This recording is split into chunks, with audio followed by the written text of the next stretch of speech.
The morality of it. Is it moral? I mean, and what kind of precedence does it send to other unions?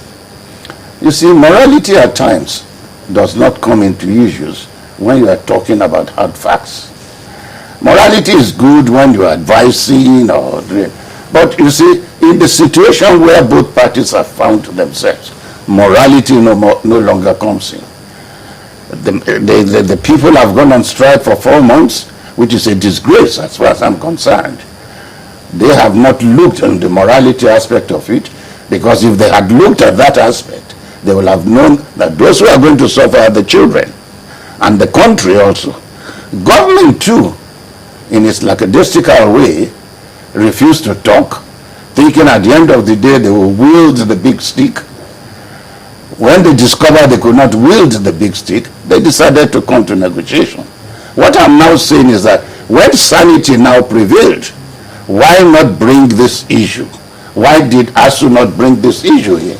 You know what? Why is it raising it now? You know what I'm thinking here? You got me thinking, because now you mentioned the excess crude account, which I want us to also look at now, because I wanted to see how much we can take off you before you leave the studios. If you say, well, it all boils down to having a lean purse now, which is getting leaner by the day, perhaps let's look at this excess crude account, because one wonders if a government would deliberately allow its students or citizens to stay at home for this number of months. If they truly have the money to help that education sector, I'm sure by now, even before now, all would have been over. Now, the excess crude account, the government, rather the governors have been speaking on the same issue, and some other people thought perhaps it was a little bit of politics. Maybe they were aggrieved or crying wolf, where actually there's none. What have you been able to find out concerning the excess crude account? You see, since 1999, the question of excess crude account has always come to play. If I look back for the 8 years of Obasanjo's regime, maybe the excess crude account was tampered with on maybe 5, 6, or 7 times. During Yar'Adua's regime, I think once or twice, and under Jonathan's period now, maybe 2 or 3 times.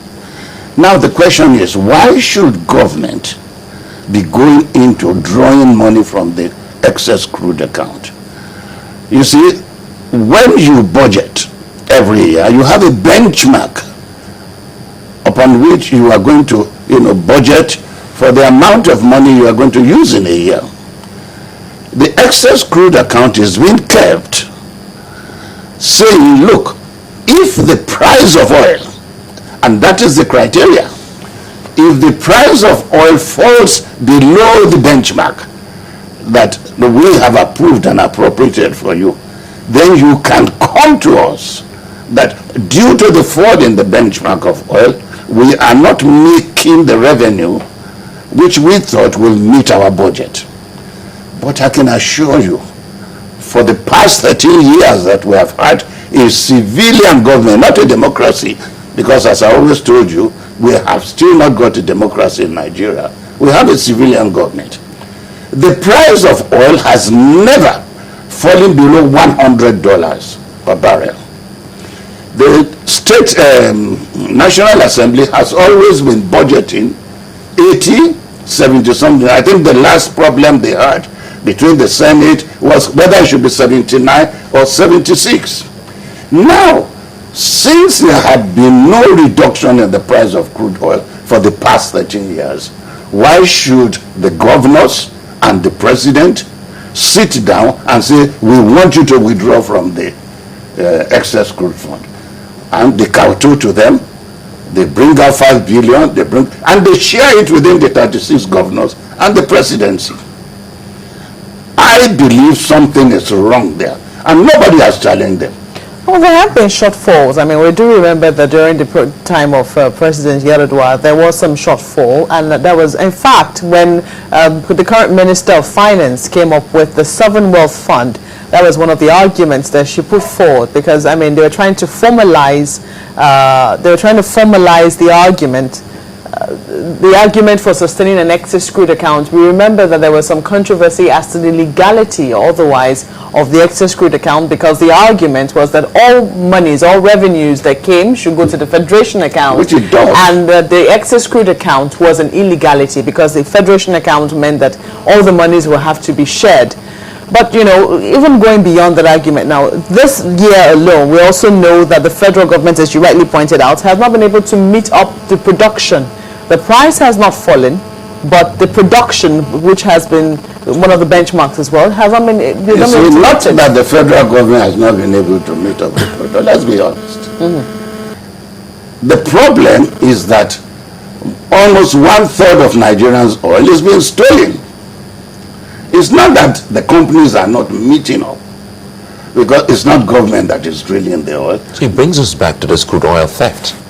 Well, no, she said that there had been, you know, some drop. The drop is not due to the production. To the production. The drop is due to people who are stealing, and the government is doing nothing. Till today, as I'm talking, the stealing of Nigerian oil is still going on. The government might not agree that they're not doing nothing. They will tell you that they're doing something, perhaps is not enough, or maybe it hasn't been felt yet. But, you know, that they haven't done anything. Would that be fair to say that? Well, I don't want to go into that issue, because I am not a technical man. I'm not on the field there.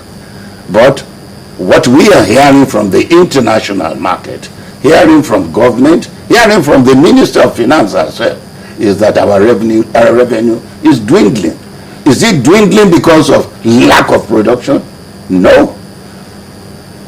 Because the parties who are still... But what Shell and others are complaining is that there is sabotage. We are losing so much oil every day due to, you know, this stealing. But give us your thoughts. Sorry, Niels, just a moment. Give us your thoughts on what you make of the excess crude account. Now, what I make about the excess crude, there is no need to pack a lot of money into the excess crude account at first. It is better to have pumped it to the states, let them budget for it, let it be appropriated, and let them use it for purposes that we can see, rather than keeping it in a cooler as if it is not needed, as if you and I have water every day, as if you and I have electricity every day, and you are keeping this money there.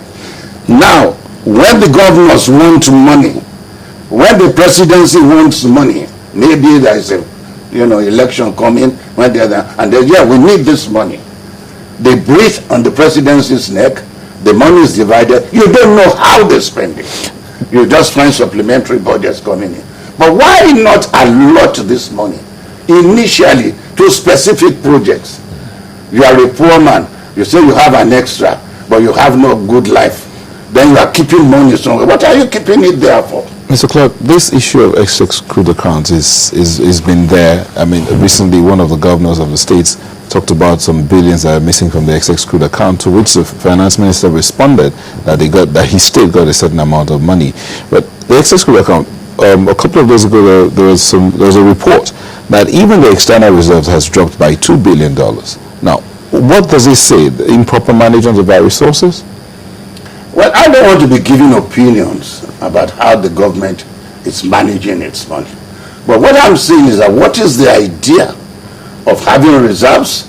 What is the idea of having excess crude oil when you and I cannot have 3 full meals a day? When we can't have electricity, when we don't have a railway work, and we say we are keeping money somewhere. What sense does it make? That's what I'm saying, that why do we have to keep an excess crude fund when at the end of the day, a group of 36 or 37 governors will now sit down and say we need some of it. The legal side, Malcolm, the legal side of it, when you were talking earlier, you said nobody has challenged government. Oh, yes. Especially on the legality of the excess crude account. Constitution says all resources, all revenue must go into the Federation account. Now, nobody has taken the federal government to court or sought an interpretation of that portion of the Constitution to say, what do we do with this money? Maybe that's why the federal government feels it can do whatever it could with this. It is the spending of the money that I'm talking about. Not the legality. You see, the law says that when all money goes into the consolidated, then it is appropriated by the national. No tier of government can spend any money which is not appropriated. Now, when you put this money into the excess crude fund, it is not part of the money that is being sent to the National Assembly for appropriation. So you can see unilaterally now, from nowhere, you will now dip your hand into it, which is not an appropriated money, and cleverly, some of them don't do it, some do it, they bring supplementary budgets. But how it is spent, you don't know. Why should we be lacking in water? Why should we be lacking in light? Why should we be lacking in other facilities when we have the money there?